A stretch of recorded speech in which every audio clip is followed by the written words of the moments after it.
મેઘરજના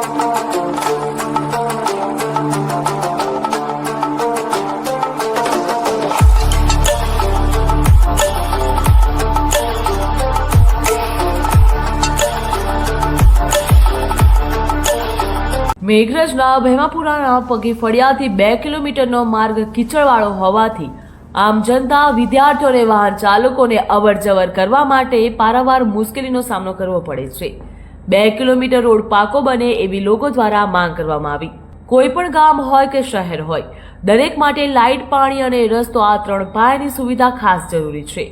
ત્યારે પ્રજાજનોએ આમાંથી કોઈ પણ એક સુવિધા ન હોય તો ન ચાલે। ત્યારે મેઘરજના ગ્રામ્ય વિસ્તારોમાં પાકા રસ્તાની સુવિધા વગર ચોમાસા દરમિયાન કાદવ કીચડવાળા રસ્તે ચાલવા મજબૂર બનવું પડ્યું છે। વાત જાણે એમ છે કે મેઘરજના ભેમાપુરા ગામના પેટાપરુ, પગી ફળિયું તેમજ આ વિસ્તારમાં 50થી વધુ મકાનો આવેલા છે। અહીં લગભગ 300 જેટલી વસ્તી રહે છે। મોટાભાગના લોકો ખેતી અને પશુપાલનના વ્યવસાય સાથે સંકળાયેલા છે। સ્થાનિકોને પોતાના કામકાજ કરી અને ખરીદી માટે તેમજ શાળા કોલેજના બાળકોને અભ્યાસ માટે મેઘરજ આવવું પડે છે। ગામના પગી ફળિયું સુધી કોઈ બસ સુવિધા નથી। શ્રમિક વસ્તી ધરાવે છે, તેથી દરેકના ઘરે 2 વ્હીલર, 4 વ્હીલર કે સાધનો નથી, જેથી મેઘરજના કામકાજ કે અભ્યાસ માટે મુખ્ય માર્ગ સુધી ચાલતા જવું પડે છે।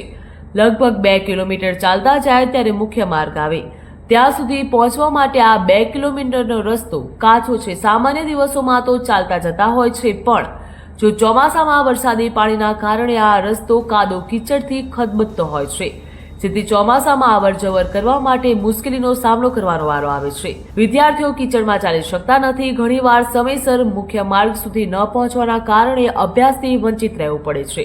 બીમારીના સમયે 108ની સુવિધા પણ પગી ફળિયા સુધી પહોંચી શકતી નથી। સ્થાનિકો પોતાના કામકાજ અર્થે, ખેડૂતો પણ આ રસ્તે જવાના અસમર્થ હોય છે। તેમજ ભેમાપુર પગી ફળિયાથી મેઘરજના મુખ્ય માર્ગ સુધીનો રસ્તો પાકો બને તેવી સ્થાનિકો દ્વારા માંગ કરવામાં આવી। અમારે પગી ફળિયાથી ધનીવાડા જવાની બહુ તકલીફ પડે છે। બહુ કાદવ કીચડ થાય છે।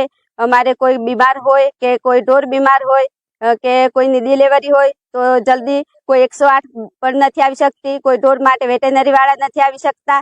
કોઈ ગાડી નથી આવી શકતી। કોઈ બાઇક નથી ચાલી શકતી। કોઈ ગાડી નથી ચાલી શકતી। તો પછી અમારે કઈ રીતના શું કરવું? અમને કોઈ રસ્તા માટે કોઈ તૈયાર નથી, એટલે આ રસ્તા માટે અમારી બહુ માગણી છે। મારું નામ પગી નિશાબેન જયસિંહભાઈ છે।